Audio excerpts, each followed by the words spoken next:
উচ্চ মাধ্যমিক পরীক্ষার্থী বন্ধুদের জন্য তোমাদের পাঠ্য বইয়ের প্রথম গল্প কে বাঁচায় কে বাঁচে এটা নিয়ে 5 মিনিটেরও কম সময়ের মধ্যে আমরা আলোচনা করব। একই সঙ্গে এই গল্প থেকে উচ্চ মাধ্যমিক 25-এ অর্থাৎ তোমরা এবছর এই সিলেবাসের বিদায়ী পরীক্ষার্থী, তো উচ্চ মাধ্যমিক 25-এর নিরিখে কোন কোন বড় প্রশ্ন গুরুত্বপূর্ণ এই গল্প থেকে, বলা ভালো কোন কোন বড় প্রশ্ন বছরের শুরু থেকেই তোমরা প্র্যাকটিস করবে, সেটাও আজকের এই ভিডিওতে আমি তোমাদের বলে দেব। প্রথমেই আসি মানিক বন্দ্যোপাধ্যায়ের লেখা কে বাঁচায় কে বাঁচে এই গল্পের প্রেক্ষাপটে। গল্পের প্রেক্ষাপট বাংলার 50-এর মন্বন্তর। গল্পে চরিত্র কতজন আছে? মাত্র 3 জন, যার মধ্যে 2 জনকে আমরা প্রত্যক্ষভাবে পাবো, একজনের উপস্থিতি তুলনামূলক কম।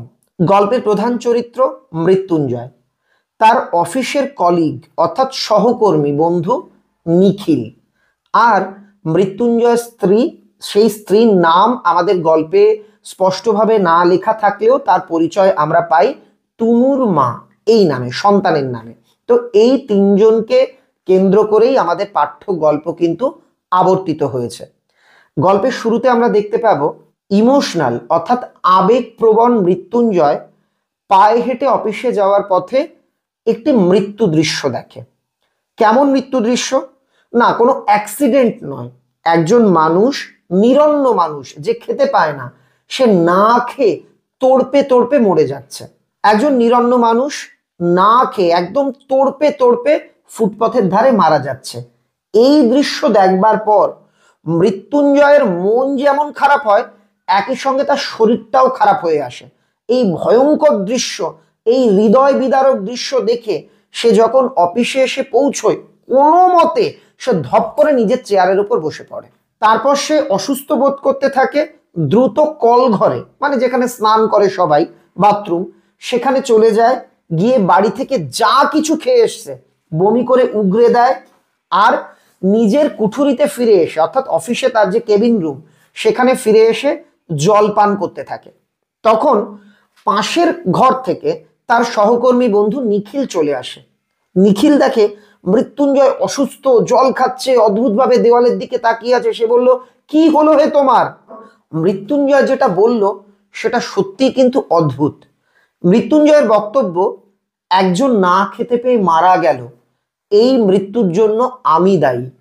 আমাদের মতো মানুষেরা আমরা 4 বেলা পেট পুরে খাই, অথচ একজন মানুষ এক বেলাও খেতে পারলো না, না খেয়ে মারা গেল, এর মৃত্যুর জন্য আমি দায়ী। আমি এই অপরাধের অপরাধী, কিন্তু এই অপরাধের আমি প্রায়শ্চিত্ত করব কি করে? এইসব বলতে থাকে। এরপর আমরা পরবর্তী অংশে যাব গল্পের, কিন্তু তোমরা অনেকেই বলতে পারো গল্পটা সংক্ষেপে শুনলাম ভালো, আজকের ভিডিওটা দেখলে এই গল্পের মোটামুটি বিষয়বস্তু প্রশ্ন আমরা জেনে যাব, কিন্তু গল্পটা পড়বো কিভাবে? তোমাদের জন্য এই গল্প লাইন ধরে ধরে প্রত্যেকটা শব্দের অর্থ সহ অলরেডি আমি পড়িয়ে ভিডিও করে দিয়েছি। যারা সেটা দেখতে চাইছো, সুপার স্পেশাল সেই ভিডিওটা আজকের এই ভিডিওর প্রথম কমেন্টে দেখো একটা লিংক দেওয়া আছে, সেখানে ক্লিক করলে পেয়ে যাবে। সেখানে শুধু কে বাঁচায় কে বাঁচের এই ভিডিওটাই পাবে না, বাদ বাকি সমস্ত গল্প কবিতা আমি লাইন ধরে ধরে পড়িয়ে দিয়েছি, সেই ভিডিও পেয়ে যাবে, যেটা ঘরে বসে দেখে তুমি কিন্তু স্কুল শুরুর আগেই তোমার সিলেবাসটা কমপ্লিট করে ফেলতে পারবে। তাহলে আমরা এতক্ষণ কি পড়লাম বা কোন পর্যন্ত পড়লাম? মৃত্যুঞ্জয় মৃত্যু দৃশ্য দেখে এসে অসুস্থ হয়ে পড়ে। নিখিল তার কাছে কারণ জানতে চাইলে সে জানায় এই মৃত্যুর জন্য আমিই দায়ী। এরপর মাইনের তারিখ আসে।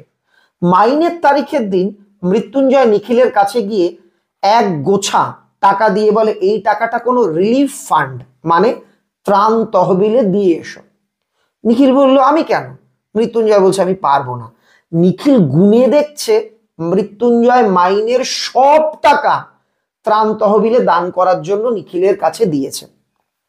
নিখিল বোঝানোর চেষ্টা করলো, তোমার বাড়িতে 9 জন লোক, প্রতি মাসে ধার করতে হয়, তুমি তোমার সব টাকা দান করে দেবে? মৃত্যুঞ্জয় বলল, ওই নিরন্ন মানুষগুলোর কথা আমার মনে পড়ে, আমার কিছু ভালো লাগে না, আমি ওদের সাহায্য করতে চাই। আমি শুধু টাকা দিচ্ছি তাই নয়, আমি এবং আমার স্ত্রী একবেলা খাওয়া ছেড়ে দিয়েছি, সেই খাবারটা আমরা নিরন্নদের মধ্যে বিলিয়ে দিই। এখানে মনে মনে ধরে নাও গল্পের দ্বিতীয় পর্ব শেষ।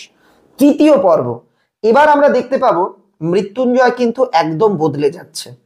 অফিসে যাচ্ছে না, তাকে বাড়িতে পাওয়া যাচ্ছে না, সে শহরের আদি অন্তহীন ফুটপাতে যেখানে নিরন্ন মানুষ পড়ে রয়েছে। আমি আগেই বলেছি গল্পের প্রেক্ষাপট 50-এর মন্বন্তর, তখন কলকাতার রাজপথে নিরন্ন ভুকা মানুষের মৃত্যু মিছিল। তো মৃত্যুঞ্জয় দাঁড়িয়ে দাঁড়িয়ে সেই সব নিরন্ন মানুষদের দেখে, তাদের সঙ্গে থাকে, অফিসে আর যাচ্ছে না। ফলস্বরূপ যেটা হওয়ার তাই হলো, বাড়ির গার্ডিয়ান না থাকলে কি হয়, মৃত্যুঞ্জয়ের আর কি স্ত্রী, সেও খুব তাড়াতাড়ি অসুস্থ হয়ে পড়ে। মৃত্যুঞ্জয়ের বাড়ির অবস্থা শোচনীয় হয়ে পড়ে। নিখিলকে মৃত্যুঞ্জয়ের স্ত্রী টুনুর মা বারবার ডেকে বলে, তুমি একটু তোমার দাদার খোঁজ রাখো, তার খেয়াল রাখো।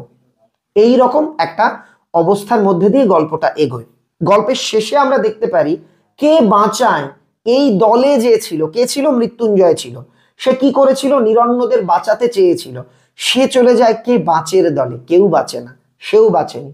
সে এক সময় ঘর সংসার সবকিছুর মোহমায়া ত্যাগ করে সে যখন বুঝতে পারে আমি সবকিছু দান করলেও খিদের আগুনকে নেভাতে পারবো না, আমি সবকিছু দান করলেও নিরন্নদের মুখে, সবার মুখে অন্ন তুলে দিতে পারবো না, তখন দিনকে দিন সে মুষড়ে যায়, সে দিনকে দিন ভেঙে পড়ে। সে বুঝতে পারে তার প্রচেষ্টা কেমন, একটা ফাঁকা পুকুরকে ঘটি ঘটি জল দিয়ে ভরার মতো, যা কোনোদিনও ভরবে না। তখন এই অপারগতায়, এই অক্ষমতার কারণে সে দিনকে দিন মুষড়ে পড়ে। আর এক সময় দেখা যায় সেই নিরন্ন মানুষের ভিড়ে সেও মিশে যায়, সম্পৃক্ত হয়ে যায়। একদিন সেও আর 5টা নিরন্ন মানুষের মতো বলতে থাকে। এখানে নোটিস করবে মৃত্যুঞ্জয় শহরের মানুষ, তবুও আর 5টা নিরন্ন মানুষের সুরে সুর মিলিয়ে সেও বলছে গল্পের অন্তিম পর্বে, গা থেকে এইছি খেতে পাইনে বাবা, আমায় খেতে দাও।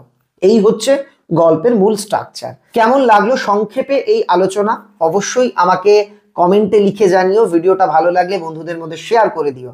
আর যেটা বললাম, সংক্ষেপের এই আলোচনা দেখলেই চলবে না, খুঁটিয়ে টেক্সট বই পড়তে হবে।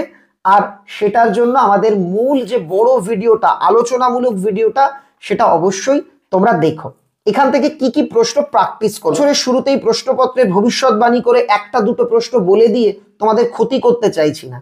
এটা হচ্ছে অনুশীলনী, যে এই প্রশ্ন তোমাকে প্র্যাকটিস করতে হবে, অনুশীলন করতে হবে। ফুটপথবাসীর মৃত্যু দৃশ্য দেখবার পর মৃত্যুঞ্জয়ের প্রাথমিক প্রতিক্রিয়া কি হয়েছিল, ফার্স্ট রিয়াকশন। 5-এর জন্য এই প্রশ্নটা তোমরা ভালো করে প্র্যাকটিস করবে।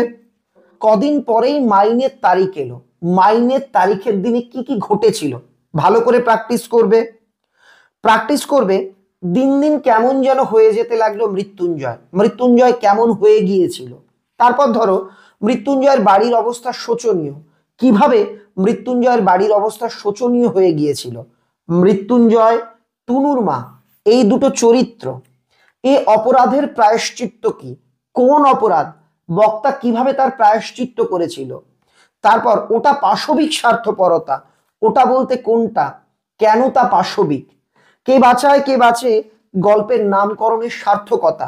এই যে 5-6টি বড় প্রশ্ন বললাম, বছরের শুরু থেকেই এগুলো প্র্যাকটিস করো। কিছুদিন হয়ে গেলে অবশ্যই তোমাদের সাজেশন দেওয়া হবে, 1টা বা 2টো বড় প্রশ্ন বলে দেব, সেগুলো ভালোভাবে প্র্যাকটিস করলে আশা করি তোমরা লাভবান হবে। তোমরা অনেকেই জানতে চাইছো সম্রাট এক্সক্লুসিভ সাজেশন বই কবে বেরোবে। তোমাদের বলে রাখি, এটা 24-এর জন্য, অর্থাৎ লাস্ট ইয়ারের উচ্চ মাধ্যমিক পরীক্ষার্থীদের বই ছিল। তোমাদের জন্য উচ্চ মাধ্যমিক 25-এর জন্য সম্রাট এক্সক্লুসিভ সাজেশন বই লেখার কাজ চলছে। আগামী 3-4 মাস তোমরা একটু বই পড়ে নাও, খানিকটা সিলেবাস কমপ্লিট হয়ে যাওয়ার পর আমরা আমাদের বই প্রকাশ করব। বই প্রকাশের আগে অবশ্যই উপযুক্ত তথ্য তোমাদের জানিয়ে দেওয়া হবে। তাহলে সবাই ভালো থেকো। আজকের ভিডিওটা কেমন লাগলো আমাকে লিখে জানিও। তাহলে সবাই ভালো থেকো। ভিডিওতে লাইক না করে থাকলে লাইক করে দিও। আর সম্পূর্ণ আলোচনামূলক ভিডিওগুলো দেখবার জন্য লিঙ্কে অবশ্যই ক্লিক করো। সবাইকে অনেক অনেক ধন্যবাদ জানিয়ে আজকের ভিডিও এখানেই শেষ করলাম।